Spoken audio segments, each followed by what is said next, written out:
Voyager 1 launched on September 5, 1977. As of 2026, it has been traveling for almost 50 years.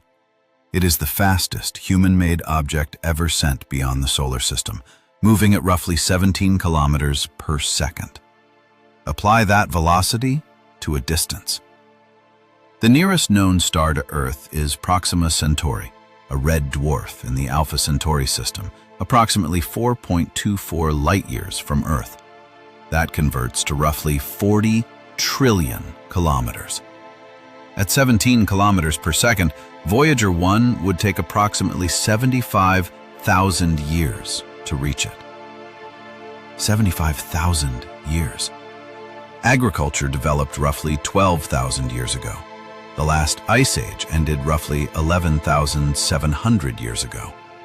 The entirety of human civilization, from its earliest settlements to the present, fits inside 1/6 of the travel time to the nearest star at the speed of the fastest probe we have ever built. That was 1977. By 2026, after almost 50 years of continuous travel, Voyager 1 has covered less than 1/10 of 1% of the distance to the nearest star.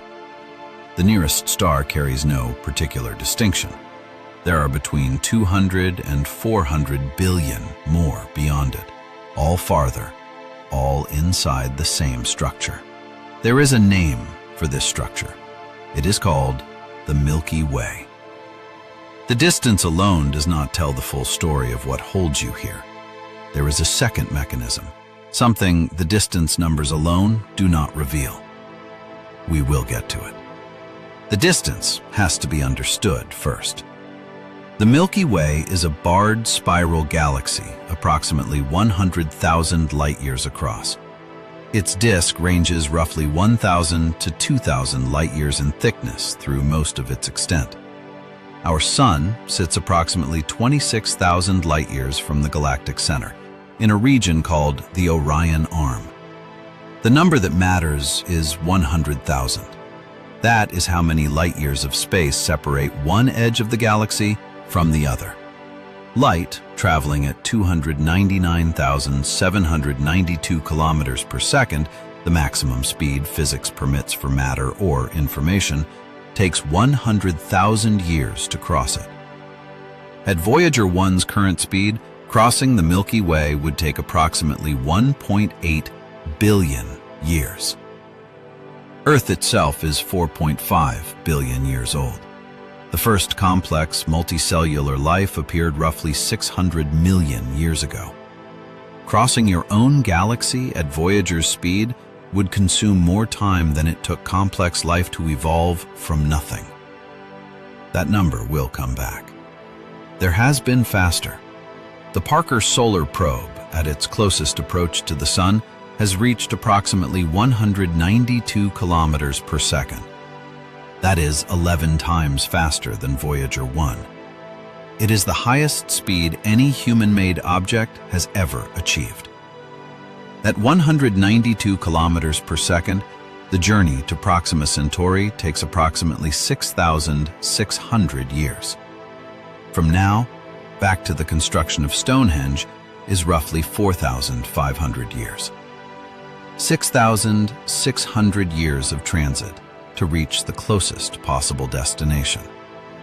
The Parker Solar Probe does not sustain that speed in open space. It achieves it at perihelion, at the closest point of its elliptical orbit around the Sun, through gravitational acceleration. Deep space provides no such assist. But accept 192 kilometers per second as a ceiling and project it across the galaxy.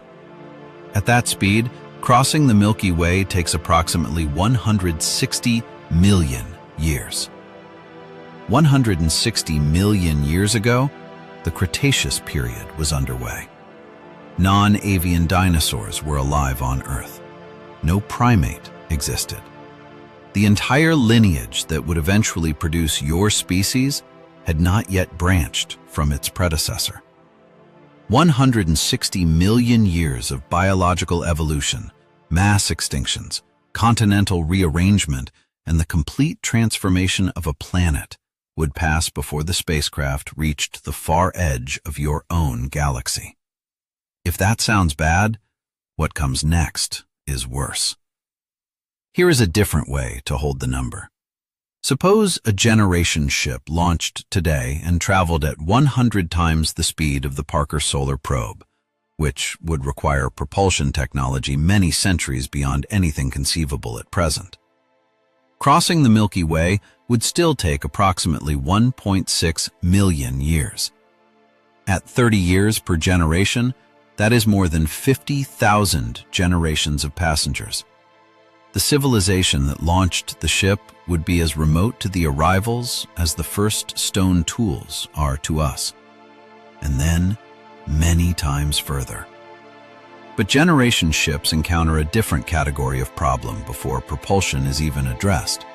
Beyond the sun's protective magnetic field, the galactic cosmic rays arrive continuously. These are high-energy particles, primarily protons and heavier atomic nuclei, accelerated to near light speeds by supernova remnants and other energetic processes scattered through the galaxy. Current shielding technology reduces the dose. It does not eliminate it. Over timescales of thousands of years, the cumulative radiation exposure would be lethal to unshielded biology, and the shielding required to reduce it meaningfully adds mass that compounds every other engineering problem. Over tens of thousands of generations of transit, genetic drift, mutation, and the complete absence of selection pressures resembling those of the origin planet would transform the passengers. Cultural continuity across 50,000 generations is a premise without historical support. Whatever arrived at the destination would carry the label human only in a biological sense that would itself be contested. The mission would outlast the concept of the mission. Now consider propulsion directly. Every propulsion system works by ejecting mass backward. The faster the exhaust, the more efficient the system. But the fuel has mass. That mass must be accelerated alongside the spacecraft, which requires more fuel, which has more mass. The relationship is exponential, and it penalizes high velocities without mercy. Current ion drives, the most efficient continuous thrust systems we operate in space, produce exhaust velocities of roughly 20 to 50 kilometers per second. To reach even 1% of the speed of light, about 3,000 kilometers per second, the required fuel-to-payload ratio using an ion drive exceeds any physically constructible vehicle. The theoretical ceiling of propulsion is matter-antimatter annihilation, exhaust at the speed of light, the maximum energy extraction from mass that physics allows. We produce antimatter in nanogram quantities per year through particle accelerators at enormous cost. We have no storage system capable of handling it safely at scale. We have no containment architecture capable of surviving a spacecraft journey. Set all of that aside. Grant, purely as a premise, that some future civilization solved every one of those constraints. At 10% of the speed of light, which is approximately 750 times faster than the fastest object humans have ever built, crossing the Milky Way takes 1 million years. The physics does not pause for that number. 1 million years ago, Homo sapiens did not exist. Our ancestors were not yet anatomically modern. 1 million years of the crossing, even at speeds requiring the energy output of a star to achieve, and the journey remains unfinished. If this is the kind of science that keeps you up at night, subscribe. There is more where this came from. While the distance problem dominated every conversation about interstellar travel, something else was already happening. Something that operates at a scale making the distance problem look like the first paragraph of a much longer document. The universe is expanding. Edwin Hubble confirmed the recession of distant galaxies in 1929.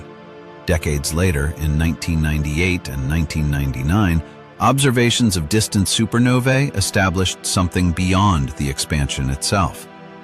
The rate is accelerating. The universe is moving outward faster every second. Something is driving this.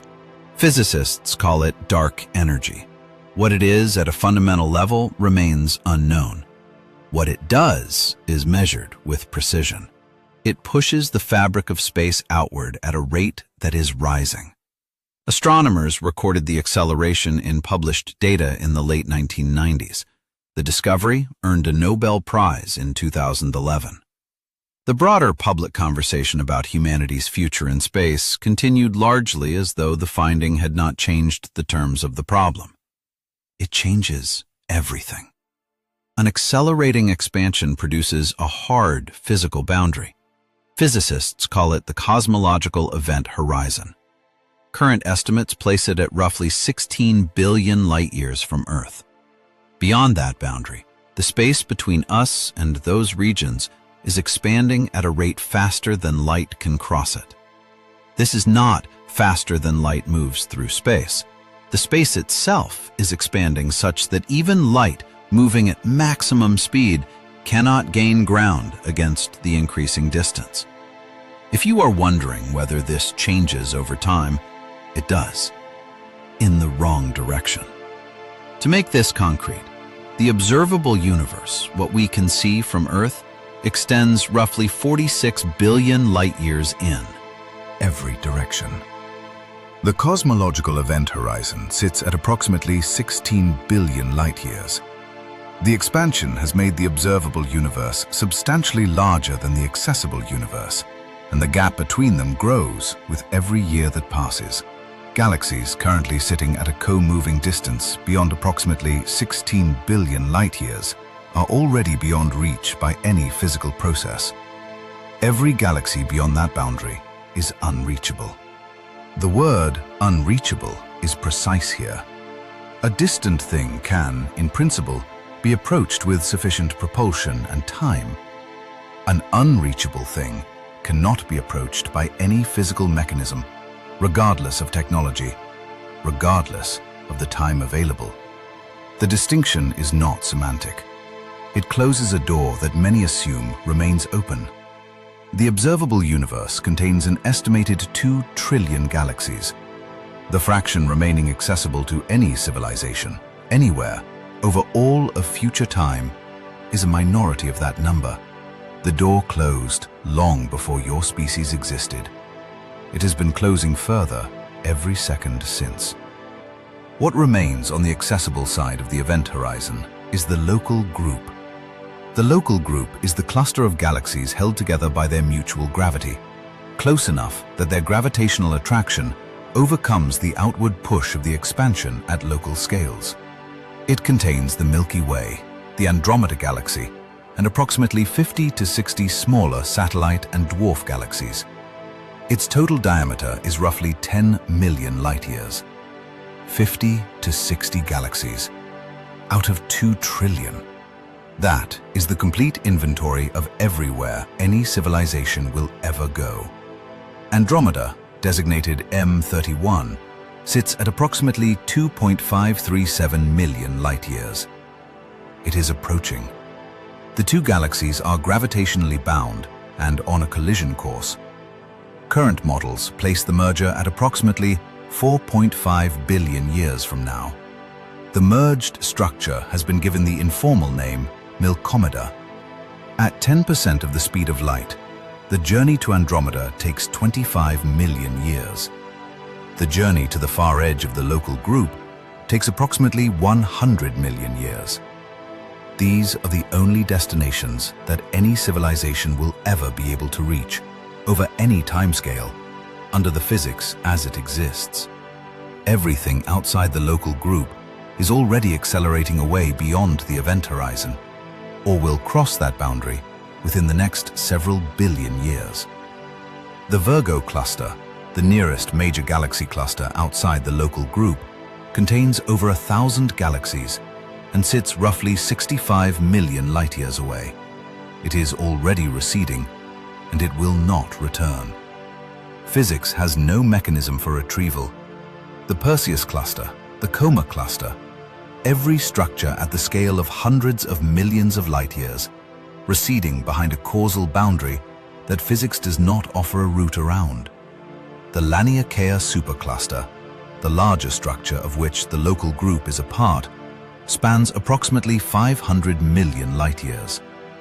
Nearly all of it lies outside the local group. Nearly all of it is already inaccessible.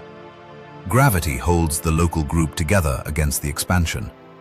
At the scale of Laniakea, the expansion is stronger than the gravity, and the supercluster is already dissipating.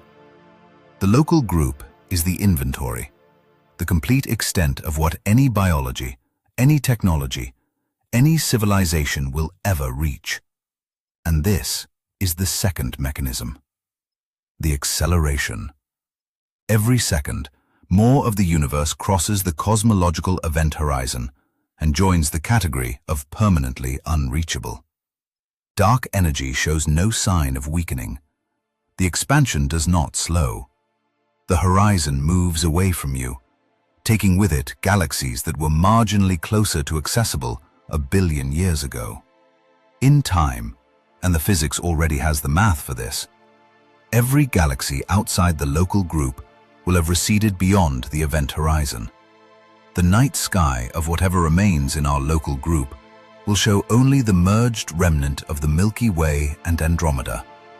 Every other galaxy will have crossed the line. The stars of both galaxies, as they merge, will pass through each other. Stars are separated by vast distances, even within a galaxy, and most stellar encounters will be gravitational disruptions rather than direct collisions. But the overall structure will be completely reorganized. The merged galaxy will eventually settle into a roughly elliptical shape. Whatever persists at that point will look up and see one galaxy where two once stood. Beyond it, darkness. The light from the galaxies now receding will have stretched through infrared, into radio frequencies, into noise below any instrument's threshold. An observer at that future point, knowing only what their instruments could measure, would find no evidence that any other galaxy had ever existed. Most people never heard about this part. The conversation about humanity's future in space focuses on propulsion, radiation, life support, generation ships. Those are real problems. The expansion operates independently of all of them. It applied to your civilization before your civilization existed. It applies to any hypothetical civilization anywhere in the universe outside the local group. They are all confined by the same mechanism. The cells are different sizes. The confinement is the same. Any future civilization that inherits this knowledge will look back on this period and note that the window, already closing, had not been understood for what it was.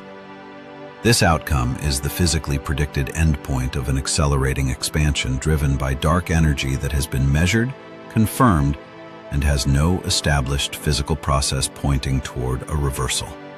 Frame it as theoretical if the uncertainty matters to you. It is the theory with no competing process on the other side. It is above you, right now. The expansion is already underway. The event horizon is already in place. The Milky Way has held your species since your species began, and will hold whatever follows. Voyager 1 has been moving for nearly 50 years. In that time, it has covered less than 1/10% of the distance to the nearest star. The nearest star is not the edge of the galaxy. The edge of the galaxy is not the edge of the reachable universe. The reachable universe is the local group. 10 million light-years, 50 to 60 galaxies, the complete physical inventory of everywhere any civilization will ever go. Everything beyond that is already gone. Physics does not leave a gap for better technology. The expansion operates as an acceleration problem. The acceleration has been running for billions of years without any sign of relenting. The Milky Way is your home in the only sense that physics permits. The boundary around you is not a wall you can see. It is space itself, expanding faster than light can close the distance. and it has been tightening since before your star was born. If this kind of certainty is what you come here for, subscribe and leave a comment. If you had to choose the mechanism that closes the door on your species, which would it be? The distance that cannot be crossed, or the horizon that is already closing? We will be back.